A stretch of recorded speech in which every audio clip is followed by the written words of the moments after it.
દ્રષ્ટિહીન હોવા કરતાં દ્રષ્ટિ હોવા છતાં કોઈ દ્રષ્ટિકોણ જ ના હોય, પરંતુ આ દ્રષ્ટિહીનોના વારે આવનાર શ્રી મનોજ ડુંગરશી ગડા બિદડા પ્રેરિત અંધકારમાં પ્રકાશ ફેલાવતી સંસ્થા શ્રી કેવીઓ દ્રષ્ટિ ફાઉન્ડેશન ફોર ધ બ્લાઇન્ડ દ્વારા 55મું અનાજ વિતરણ કાર્યક્રમનું રવિવાર તારીખ 5 મે 2024 સવારે 9:30 કલાકે પ્રીમિયર સ્કૂલ ભીમાની રોડ, છેડા સ્ટોર્સની નજીક માટુંગા ઈસ્ટ સ્ટેશનની સામે આયોજન કરવામાં આવેલ છે. આ સંસ્થા દ્વારા દર મહિને 1600 અંધજનોના પરિવારને અનાજ કીટનું વિતરણ કરવામાં આવે છે. કાર્યક્રમમાં 4 ચાંદ લગાડવા વિશેષ અતિથિ રૂપે ડોક્ટર ધીરજ કેશવજી બવ્વા તુંબડી કાંદિવલી, એડવોકેટ અરુણા કસ્તુરબેન કલ્યાણજી સાવલા બિદડા વરલી, ડોક્ટર હિતેશ મૂળચંદ છેડા બિદડા દાદર પધારશે.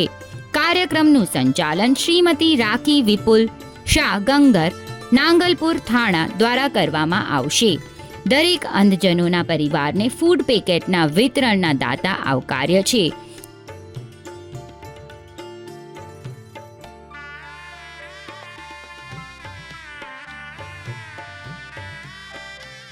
વધુ વિગત માટે કમ્યુનિટી સિટી એપ જોતા રહેશો.